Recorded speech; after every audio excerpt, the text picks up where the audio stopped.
জনসংখ্যার বিন্যাস নিয়ে সরব বঙ্গ বিজেপি। সীমান্তবর্তী জেলার জনবিন্যাস পাল্টে যাওয়ার অভিযোগ ফের সরব বিজেপি রাজ্য সভাপতি শ্রমিক ভট্টাচার্য। কথা বলবো সুস্মিতার সঙ্গে। সুস্মিতা, শ্রমিক ভট্টাচার্য ঠিক কি বোঝাতে চাইলেন?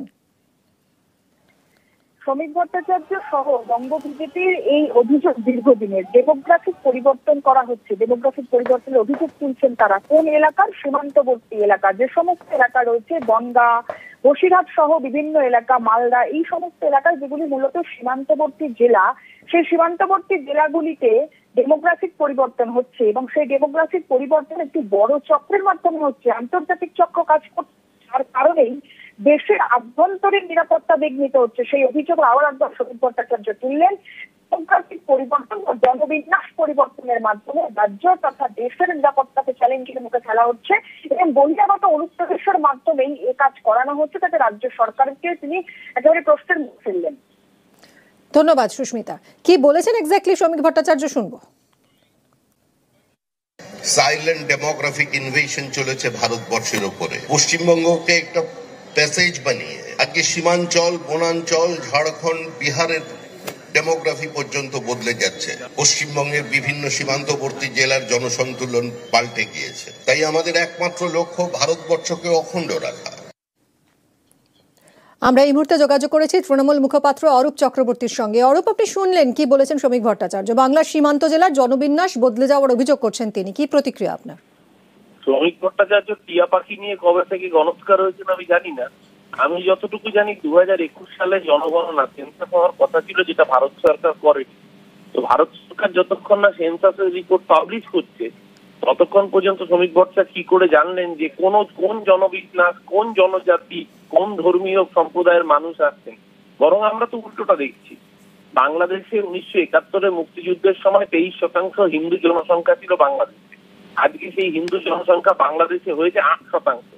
অর্থাৎ এই যে বিপুল জনসংখ্যা, হিন্দু জনসংখ্যা বাংলাদেশে হ্রাস পেয়েছে, তারাই শরণার্থী হয়ে ভারতবর্ষে এসছে এবং তাদের একটা বৃহত্তর অংশ মতুয়া, এসসি, এসটি, তপশিলি, নমশূদ্র সম্প্রদায় যারা বর্ডার লাগোয়া অঞ্চলগুলোতে ছড়িয়ে রয়েছে।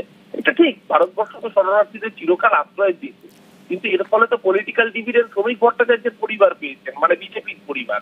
বর্ডার লাগোয়া সবকটা লোকসভা আসন, জলপাইগুড়ি, আলিপুরদুয়ার, রায়গঞ্জ, বালুরঘাট, রানাঘাট, বাগদা, বনগাঁ, সমস্ত জায়গায় তো বিজেপির জয় জয়কার এই কারণেই ছিল। আজকে সেই মতুয়া, সেই এসসি সম্প্রদায়ের মানুষরা আতঙ্কিত এসআইআর ঘোষণার পরে যে তাদের সবাইকে আবার কি বাংলাদেশে পাঠিয়ে দেবে। আজকে মতুয়া সমাজে খেপে উঠেছে, ওই জন্য বিজেপির বিধায়করাও বিদ্রোহ ঘোষণা করেছেন। শ্রমিক ভট্টাচার্য যেটা করছেন, উল্টো মিথ্যে প্রচার করছেন। ওনাদের যদি মুরত থাকতো তাহলে সেন্সাস করতেন, দেশের মানুষের সামনে সত্যিটা সামনে আনতেন। আসলে দুধ কতটা, জল কতটা দেশের মানুষ বুঝতে পারছে। এই মিথ্যার বিষাদি করেন বলেই 21 ওদের ঘাট ধাক্কা দিয়েছে, 26 আবার বাংলার মানুষ ওদেরকে ঘাট ধাক্কা দেবে। অনেক ধন্যবাদ আপনাকে। 2002 সালে ভোট দিয়েছেন, অথচ কমিশনের আপলোড করা ভোটার লিস্টে নাম নেই। এর পিছনে বিজেপির চক্রান্ত দেখছে তৃণমূল। তাদের দাবি এটা চুপি চুপি কারচুপি। এই অভিযোগ উড়িয়ে দিয়েছে বিজেপি। এ নিয়ে জেলা শাসকদের থেকে রিপোর্ট তলব কমিশনের। এসআইআর শুরু হওয়ার আগে কি করে এই কারচুপিটা হতে পারে? এই জন্যই আমরা পরিষ্কার বলছি, চুপি চুপি কারচুপি। পশ্চিমবঙ্গে শেষবার এসআইআর হয়েছিল 2002 সালে। এই ভোটার তালিকার ভিত্তিতেই এবছর রাজ্যে এসআইআর হচ্ছে। কিন্তু 2002 এর তালিকা ঘিরে ভুরি ভুরি অভিযোগ, যেমন কোচবিহারের মাথাভাঙা। এখানকার পচাগড় গ্রাম পঞ্চায়েত এলাকায় একটি বুথে 425 জনের নাম 2002 এর তালিকা থেকে উধাও বলে অভিযোগ। 77-এ প্রথম ভোট দেওয়ার পরে এই দিনগুলো ভোট দিয়ে আসলাম, এখন দেখি ভোটার লিস্টে নাম নেই। 2002-এর যেটা আমার খণ্ড লিস্টে বার করলাম, সেখানটা দেখলাম 847টা ভোট আছে, শিয়াল, কিন্তু 416টার বার হলো, বাকি নামগুলো নাই। মাথা ভাঙা, ওখানে 2002 সালে মোট ভোটার ছিল 846। 417 নম্বর যে মানুষটি ছিল, সেখান থেকে 841 নম্বর যিনি রয়েছেন এই সিরিয়াল নাম্বার, এদের কোনো ট্রেস নেই। কোচবিহার 2 নম্বর ব্লকের খাপাইডাঙ্গাতেও একই অভিযোগ। স্থানীয়দের অনেকের দাবি 2002 সালে ভোটার তালিকায় তাদের নাম ছিল। 2024-এর লোকসভা নির্বাচনে ভোটও দিয়েছেন, কিন্তু এখন ভোটার তালিকায় নাম নেই। Booth number 2, Natabari assembly constituency, Coochbehar, 2002-এর যে ভোটার লিস্ট তাতে 717টি নাম ছিল, এটা হচ্ছে সেই হার্ড কপিটা। কিন্তু এখন যে অনলাইন যেটা আপলোড করা হয়েছে ওই একই বুথে সেখানে দেখা যাচ্ছে 140। এই 2002-এর ভোটার লিস্ট বলে যেটা এখন ওয়েবসাইটে, এটা কি করে হতে পারে? তারা কোথায় যাচ্ছেন, তার ব্যাখ্যা কোথায়? আর এসআইআর শুরু হওয়ার আগে কি করে এই কারচুপিটা হতে পারে? এই জন্যই আমরা পরিষ্কার বলছি, চুপি চুপি কারচুপি। যে কোনো পদ্ধতি করতে গেলে ত্রুটিগত সমস্যা আসতে পারে, সেই সমস্যার ক্ষেত্রে নির্বাচন কমিশনকে জানাতে হবে। নির্বাচন কমিশনের গোটা পদ্ধতিটা যদি এসআইআর আপনারা ভালো করে ওটাকে অ্যানালাইসিস করেন বা দেখেন, তাহলে আপনারা দেখতে পাবেন নির্বাচন কমিশন প্রতি পদে ভুল হলে পরে আমার নাম বাদ চলে গেল ধরুন, তবে কিভাবে ঠিক করব তার জন্য ফর্ম নাম্বার বলে দিয়েছে, অর্থাৎ তার জন্য আলাদা ব্যবস্থা রেখেছে। প্রত্যেকটি পদে পদে সেই ব্যবস্থা আছে, সেই ব্যবস্থার লাভটা নিতে হবে তৃণমূল কংগ্রেসকে। তৃণমূল কংগ্রেস তাদের যদি অভিযোগ থাকে, অভিযোগের পরিপ্রেক্ষিতে তারা নির্বাচন কমিশনের কাছে তাদের বক্তব্য রাখবে, নির্বাচন কমিশন উত্তর দেবে। তৃণমূলের অভিযোগের ভিত্তিতে রিপোর্ট তলব নির্বাচন কমিশনের। উত্তর 24 পরগনা এবং কোচবিহারের জেলা শাসকদের থেকে রিপোর্ট চাওয়া হয়েছে।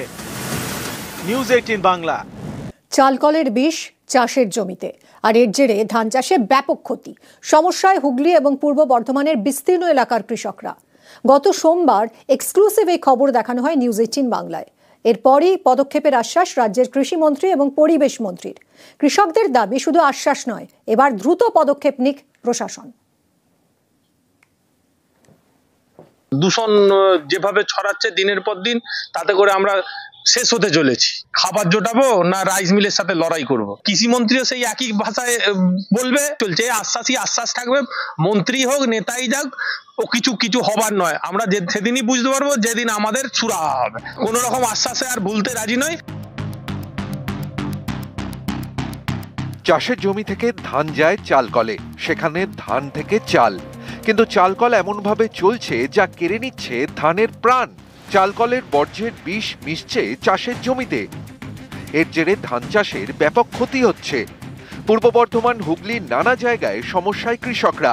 গত সোমবার এক্সক্লুসিভ এই খবর দেখানো হয় নিউজ 18 বাংলায়। আমাদের এখানে একাধিক মিল থাকার জন্য আমাদের পরিবেশ দূষণ হচ্ছে। মিলের যে ধুলো বালি ছাই আছে সেগুলো আমাদের বাড়িতে এসে পড়ছে, খাবারে পড়ছে, আমরা ঘুমালে বিছানায় পড়ছে। হাইকোর্টের অর্ডারেই বলেছিল পুকুর কাটতে হবে, বয়লার চেঞ্জ করতে হবে, ইটিভি চেঞ্জ করতে হবে, কিন্তু এরা একটা নিয়মও পালন করেনি, উপরন্তু হুমকি দেন। নিউজ 18 বাংলায় এই খবর দেখানোর পরই পদক্ষেপ করার আশ্বাস রাজ্যের কৃষিমন্ত্রীর। এই ধরনের কোনো অভিযোগ এখনো পর্যন্ত পাইনি, কিন্তু প্রতিনিধিত্ব দেখেছি। ধান কলটা তখন আমার থাকে না, আমার ধান উৎপাদন পর্যন্ত আমার থাকে। খাদ্য দপ্তরকেও জানাবো, আর আমি পরিবেশ দপ্তরকেও জানাবো, দুজনকেই জানাবো যে অবিলম্বে হস্তক্ষেপ করার জন্য। নিয়ম মেনে চলছে না একাধিক চালকল, চালকলের দূষণে নষ্ট হচ্ছে চাষের জমি। এ নিয়ে পরিবেশ মন্ত্রী চন্দ্রিমা ভট্টাচার্যের বক্তব্য, অভিযোগ যখন আসছে তখন ব্যবস্থা নেওয়া হবে।